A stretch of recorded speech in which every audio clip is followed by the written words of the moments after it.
Peregrinación a un nuevo encuentro con Dante y las tres beldades. Estación 42. Encuentro con Bartolomé de las Casas. Así fue que continuamos subiendo en silencio, teniendo como meta del día la segunda explanada. La cumbre del cono que dibujaba la montaña me parecía que se alejaba de nosotros a medida que ascendíamos hacia ella. En cierto momento, el maestro me advirtió: mira allá a lo lejos, un alma solitaria que mira fijamente hacia nosotros. Tal vez nos señale el camino más fácil. Aquella sombra de amplia frente y vestido según la vieja usanza de los frailes, miraba cómo nos acercábamos, pero no se movió de su asiento ni emitió palabra alguna. Cuando estuvimos a cierta distancia, Dante se adelantó y le pidió que nos indicase el camino más corto para llegar a la próxima explanada. El hombre no quiso responder y en cambio nos interrogó por nuestra patria y de dónde veníamos. Accediendo a sus deseos, mi maestro le dijo que él ya no formaba parte del mundo, por lo que no estaba adscrito a patria alguna. Por mi parte, le informé que soy latinoamericano. Al escucharlo, la sombra se levantó de un salto, se acercó a mí con los brazos abiertos y me abrazó. Después explicó que, en su tiempo, a mi región la llamaban América Española, pero que él espera que algún día futuro la llamen Indoamérica. Enseguida exclamó conmovido: «Oh Indoamérica, mi tierra amada, oh triste y servil Indoamérica, territorio adolorido y oprimido, navío sin piloto en medio de la tempestad, no una digna mujer provinciana, sino una hembra que los colonizadores prostituyeron desde niña». «Siento tu afecto por mi tierra amada», le dije emocionado.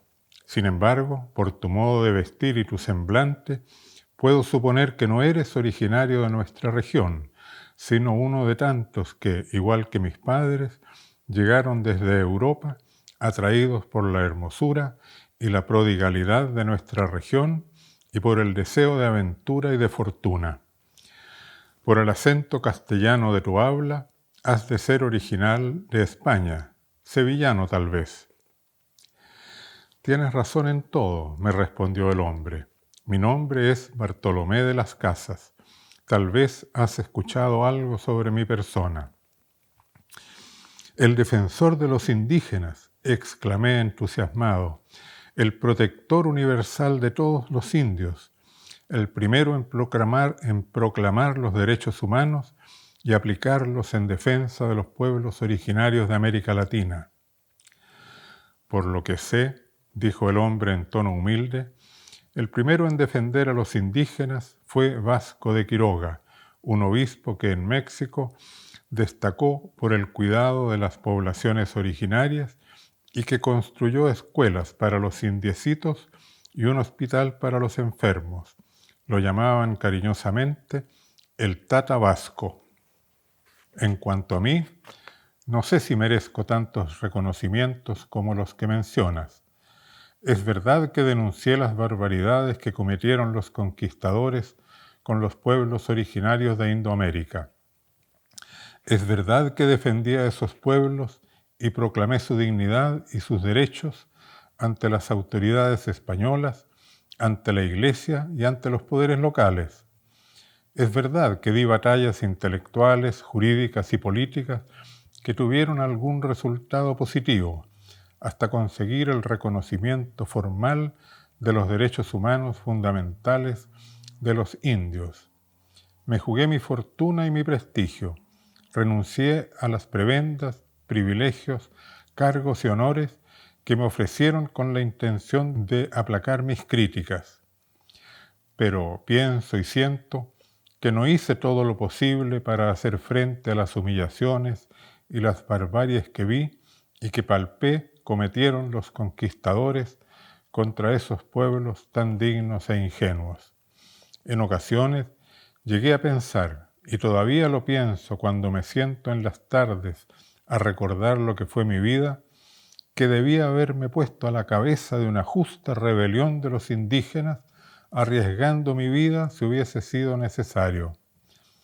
Pero ya no puedo hacer nada más que lamentar no haberlo hecho y esperar que esas gentes terminen de sacudirse de la opresión, subordinación y dependencia en que todavía viven.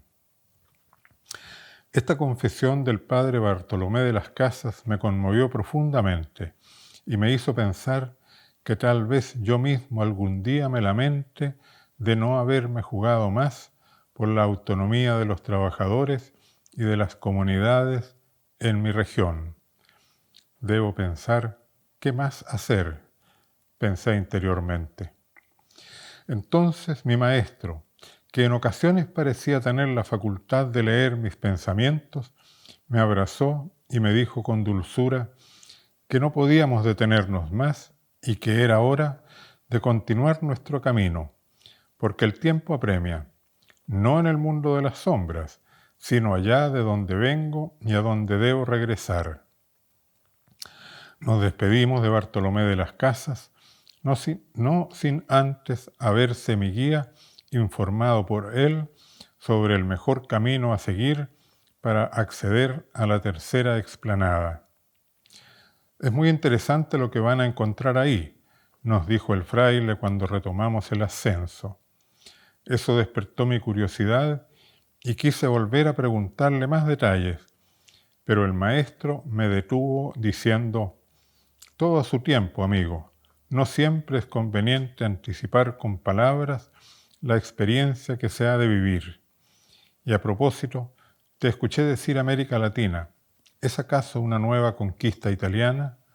¿Se encuentra tal vez en la India?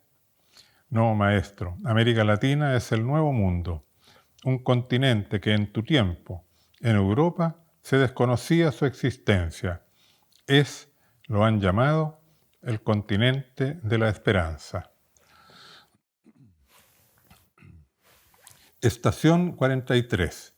Recorrido por una reducción jesuítica guaraní. Caminamos todo el día, dormimos al ponerse el sol y llegamos de madrugada a la tercera explanada que se extendía hacia un costado de la montaña como un inmenso valle abierto a orillas de un río de aguas cristalinas. Era tan bello el paisaje y tan impresionante la dimensión del valle que quise tener una visión de conjunto, por lo que ascendí todavía hasta unas piedras dispuestas como un mirador. Desde allí pude distinguir unas 30 aldeas, construidas todas con similar estructura y disposición de las edificaciones y lugares. Regresa, me llamó el maestro. Entremos ya a ese lugar singularísimo que ha despertado también mi curiosidad. Obedecí inmediatamente y partí corriendo detrás de mi guía, que no me había esperado y ya estaba entrando en la primera de esas locaciones. En el ingreso, sobre un arco rústico de madera, destacaba la leyenda Misión Guaraní de Jesús de Tabarangüé. Así comprendí que estaba entrando en el reflejo de una de las muchas reducciones de indios organizadas por los jesuitas a comienzos del siglo XVII en la vasta región habitada por la etnia guaraní que se extendía alrededor del río Paraná y del río Uruguay, que conforman la cuenca del Plata.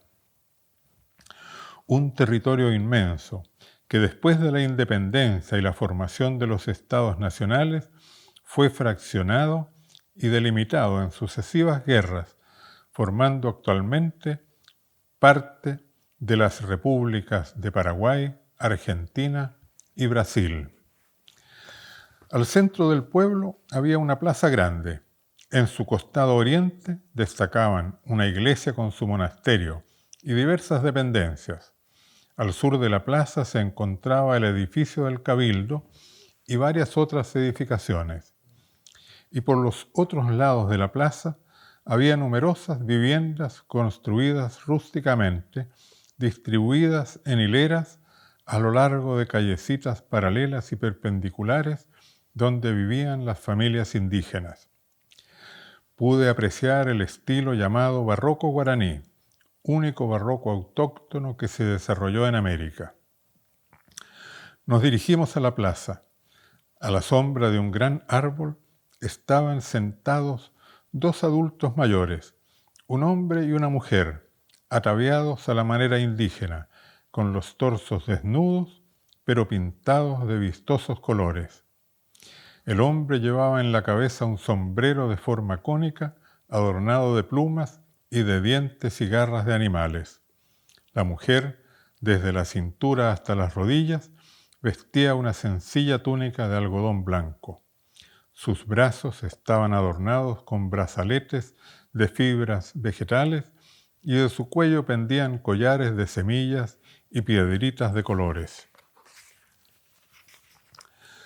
Se apreciaba, sin embargo, puesto que el sol recaía sobre sus figuras sin dejar sombras, que eran espíritus desencarnados. «Sean bienvenidos en buena hora», nos dijo el hombre cuando nos acercamos con timidez, porque no queríamos importunar a la pareja que conversaba plácidamente y que frecuentemente estallaba en risas y carcajadas.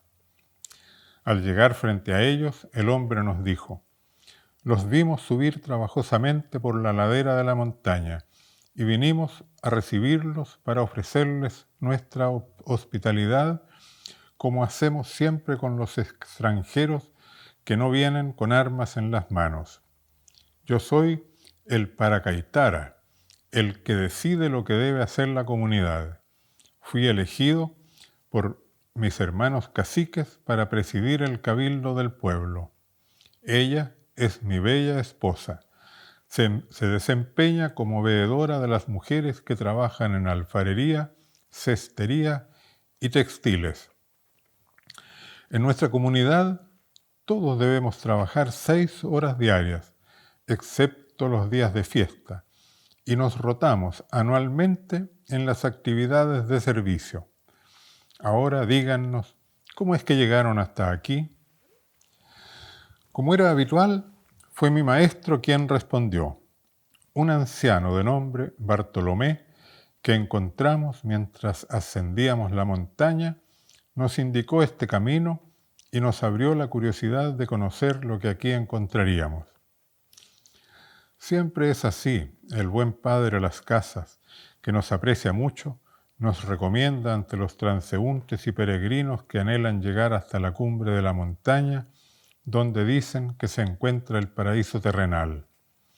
Aunque deben ustedes saber que para nosotros los guaraníes, este es ya nuestro paraíso, aunque imperfecto. Nuestros caráis o profetas pan-guaraníes nos enseñaron a buscar la tierra sin mal, que solamente nosotros podemos alcanzar. Nuestro tiempo y misión en este lugar, que los cristianos llaman purgatorio, consiste precisamente en desarrollar y mejorar este pueblo nuestro hasta que adquiera su forma perfecta y sea una tierra sin mal. Podemos visitar sus distintas dependencias y lugares y conversar con los lugareños, me atreví a preguntar. El Paracaitara miró a su mujer y le preguntó algo en un idioma que yo no conocía.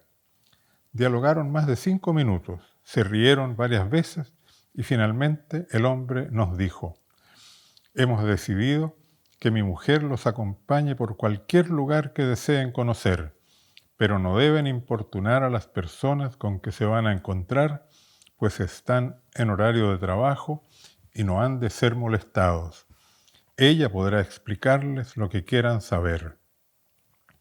La mujer se alzó y nos condujo por todo el pueblo, comenzando por las calles del sector de las viviendas. Cada vivienda tenía un gran huerto, donde las familias mantenían árboles frutales, cultivaban hortalizas, criaban gallinas. En algunas vimos 2 o 3 cabras ovejas o llamas. La mujer nos explicó que la casa y el huerto, con sus enseres, utensilios y herramientas de trabajo, son de propiedad de cada familia. Todo lo que una familia produce en su casa y en su huerto es de la familia misma y pueden compartirlo o hacer trueque con sus vecinos si lo desean. Todo lo demás es de propiedad común: el río, los campos agrícolas aledaños, los bosques, la escuela, el salón, los comedores, los galpones de talleres artesanales, el cementerio, el edificio del cabildo, las carretas, los animales de tiro, la iglesia y los lugares de culto. El monasterio es de los curas que viven y trabajan ahí. Todos los hombres y las mujeres mayores de 14 años tienen la obligación de trabajar durante 4 horas diarias en servicios a la comunidad o en labores de producción y de bien común, según las capacidades de cada uno y rotando en las actividades y funciones. Entre esas actividades se incluye la labranza agrícola, la protección de los bosques con su flora y fauna, la administración de justicia, la defensa del territorio común, la limpieza y mantención de los canales de regadío, el aseo de las calles y edificios comunes, la construcción de puentes y de obras civiles.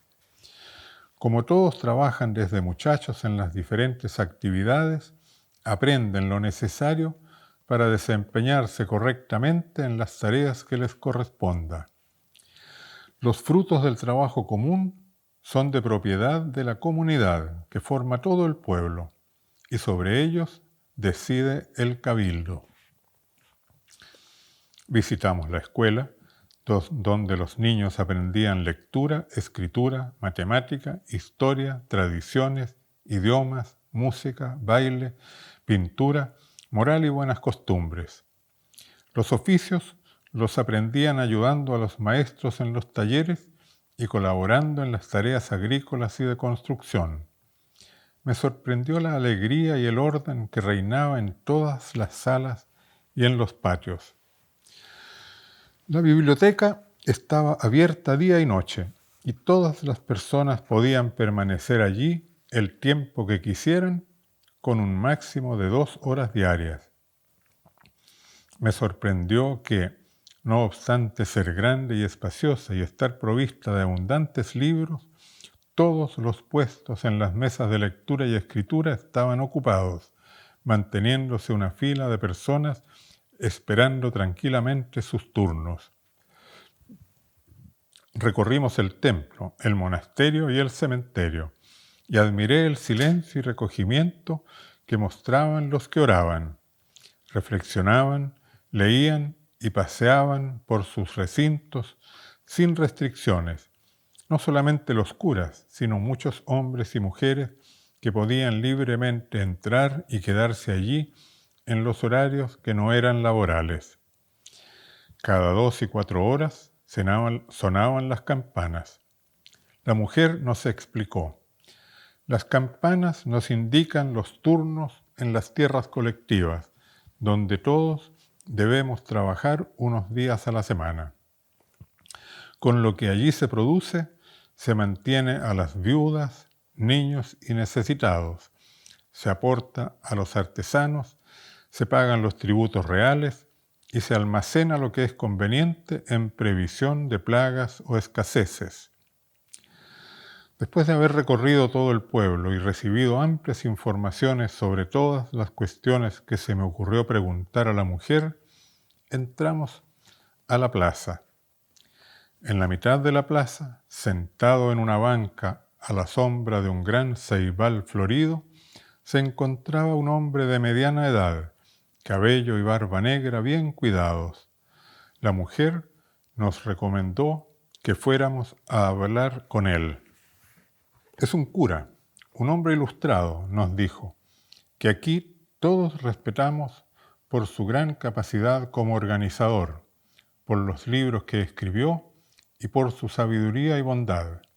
Es seguro que atenderá todas las preguntas que quieran hacerle. Es también un buen consejero espiritual por si lo necesitan. Diciendo esto, la mujer se despidió de nosotros, explicando que con la conversación y nuestras preguntas le dieron irresistibles deseos de ir a la biblioteca y que después la esperaban trabajos en su huerto. Estación 44. Una utopía cristiana y la tierra sin mal guaraní. Al acercarnos, el hombre en la plaza se levantó con soltura, de modo que pudimos apreciar su presencia física, tan diferente a la mucho más humilde que mostraban las sombras de los que habíamos visto hasta ese momento recorriendo el pueblo, incluidos los curas del monasterio. Soy Diego de Torres, se presentó extendiéndonos la mano, y al darle la mía tuve una vez más la extraña experiencia de no encontrar nada que estrechar con mis dedos. Diego de Torres, exclamé entusiasmado, el jesuita filólogo y estudioso de las lenguas indígenas, autor de El arte de la lengua quichua y Arte y vocabulario de la lengua aymara, que tan importantes han sido para el conocimiento y rescate de esos idiomas nativos. Noté que Dante, que tanto valor dio en su vida a la elocuencia de las lenguas llamadas vulgares, mostraba un especial interés por ese hombre. Pero éste reaccionó de inmediato. No soy el Diego de Torres Rubio, que misionó entre los aymaras y los quechuas.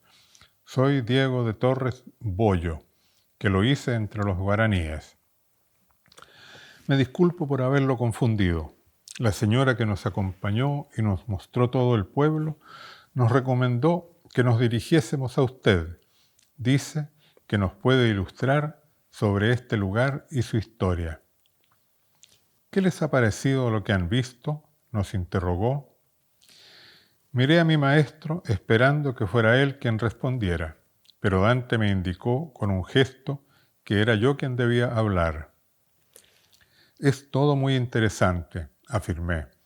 Yo estudié bastante sobre las reducciones jesuíticas guaraníes, pero es distinto conocerlas por los libros que tener la experiencia directa.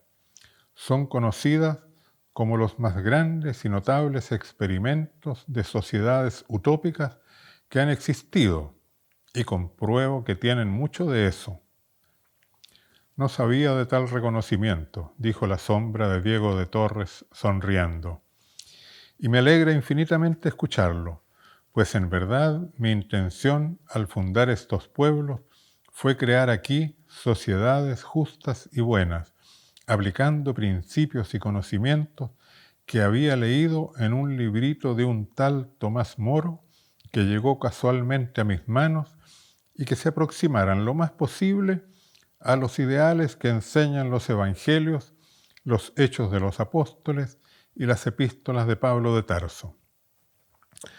Le dije entusiasmado, lo que nos cuentas me interesa mucho más de lo que puedas imaginar, pues mi sueño no es otro que contribuir en mi país y en Latinoamérica a la creación de una nueva civilización, donde los humanos, viviendo en sociedades organizadas con sabiduría, puedan llegar libremente a ser hombres y mujeres de conocimiento, creativos, autónomos y solidarios. He sido conducido hasta aquí para aprender las enseñanzas de la historia que son indispensables. Diego de Torres se sentó en la banca y nos invitó a tomar asiento a su lado. Enseguida comenzó un relato del que recuerdo lo esencial, porque la memoria que tengo sobre el largo periplo que realicé por los círculos de ultratumba es tenue y se disuelve con el tiempo, igual como sucede con los sueños. Cuando el superior de la compañía me nombró a cargo de la provincia jesuítica del Paraguay, creada el año 1604, que abarcaba las gobernaciones del Paraguay y del Río de la Plata, llegué lleno de entusiasmo y de pasión misionera. A poco andar, comprendí que lo que había imaginado como mi obra misionera debía repensarla enteramente. Ante todo, comprobé que la situación en que los conquistadores mantenían a los indios era inaceptable, porque no es justo oprimir a todo un pueblo, ni por motivos económicos o políticos, ni por deseos de evangelización y salvación de las almas. Aprendí rápidamente el hermoso y riquísimo idioma guaraní y me conecté con la gente recorriendo las encomiendas. Me di cuenta de que los habitantes originarios de la región eran hombres y mujeres sencillos, inteligentes, de hermosa sensibilidad, confiados e inocentes, y que sus creencias naturales eran en todo compatibles con las enseñanzas de Jesús. Ellos soñaban con lo que llamaban la tierra sin mal. La buscaban y trataban de crearla entre ellos. No sé si lo aprendí de los guaraníes o si fue una iluminación del Espíritu Santo. Lo cierto es que comprendí que la evangelización, o sea, nuestra misión, no podía limitarse y ni siquiera centrarse en la predicación y enseñanza de la doctrina cristiana.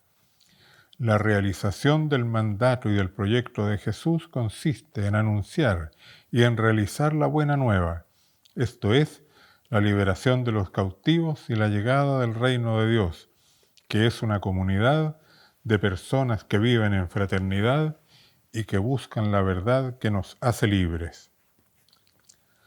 La sombra de Diego de Torres se alzó, dio varios pasos al frente y regresó a ponerse frente a nosotros que continuamos sentados. Noté un cambio en el tono de su voz, que me pareció ahora, por decirlo de algún modo, combativo.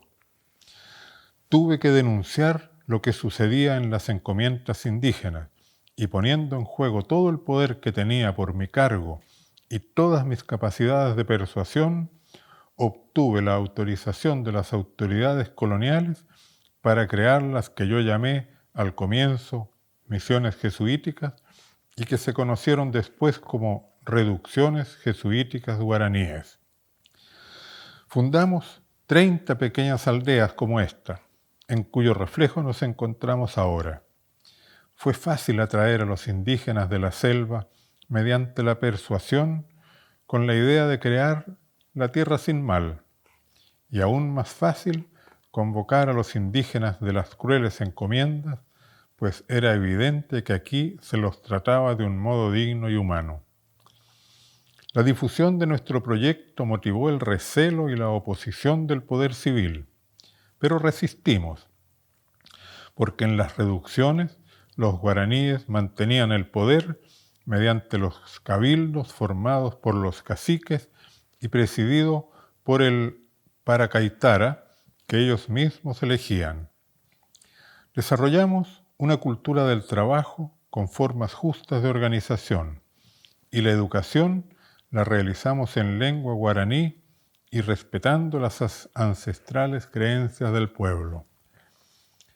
La instrucción que di a los padres a cargo de las misiones fue que crearan escuelas donde además de la enseñanza del Evangelio se enseñara a leer y a escribir, a contar y calcular y a difundir entre los niños y niñas la vocación por el canto y la música. También los adiestramos en la fabricación de sus propios instrumentos de percusión y de violines, arpas y guitarras, incentivando la vocación musical que los caracteriza. Algunos objetan, dije cuando Diego de Torres tomó un respiro, que los jesuitas y la Iglesia mantenían el control, la propiedad y el poder, y que en consecuencia se ejercía allí una forma sutil de dominación. En parte es verdad, respondió Cari Acontecido, pero no porque nosotros lo deseáramos, sino por las exigencias e imposiciones que nos hacía el poder colonial y la misma jerarquía de la Iglesia. También es cierto que al principio encontramos oposición de muchos chamanes, pero no porque atacáramos sus creencias. Nos acusaban, según el testimonio de ellos mismos, de que los alejábamos del modo de vivir de sus antepasados, los que tuvieron muchas mujeres, muchas criadas y libertad para escogerlas a su gusto, y ahora quieren que nos atemos a una mujer solamente. La vida habitual de los guaraníes no era una tierra sin mal, y ellos lo sabían y reconocían, pero la prueba de que los guaraníes de las reducciones eran libres es que los jesuitas aprovechamos nuestra influencia en la corte para conseguir un permiso especial para dotar con armas de fuego a los indígenas, lo que estaba completamente prohibido por la corona por razones obvias. Les entregamos armas y ellos mismos se organizaron para enfrentar a los bandeirantes lusitanos, que eran bandidos que atacaban tanto a las encomiendas como a las reducciones, y en las reducciones nuestras no habían soldados españoles. En ese momento el maestro me hizo ver que ya el sol se había escondido detrás de la montaña, que habíamos estado allí un día entero y que debíamos continuar nuestro viaje. Pero antes de partir, preguntó al padre Diego: ¿cuál ha sido el destino de estas sorprendentes reducciones guaraníes? ¿Acaso todavía existen y han florecido o se encuentran extinguidas? La respuesta del jesuita fue tajante.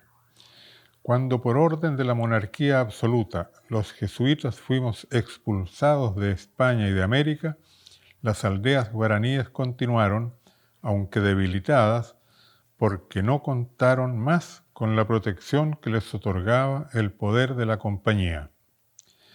Yo completé la respuesta. Su definitiva desarticulación fue obra de los nuevos estados nacionales que se formaron en Latinoamérica con los procesos de independencia. Esos estados no solamente fraccionaron el territorio del pueblo guaraní, formando países que pronto entraron en conflictos y guerras fratricidas, sino que se opusieron a la autonomía de los pueblos originarios, los sometieron y subordinaron a los intereses de los mismos estados nacionales y de las oligarquías y aristocracias que los gobernaban.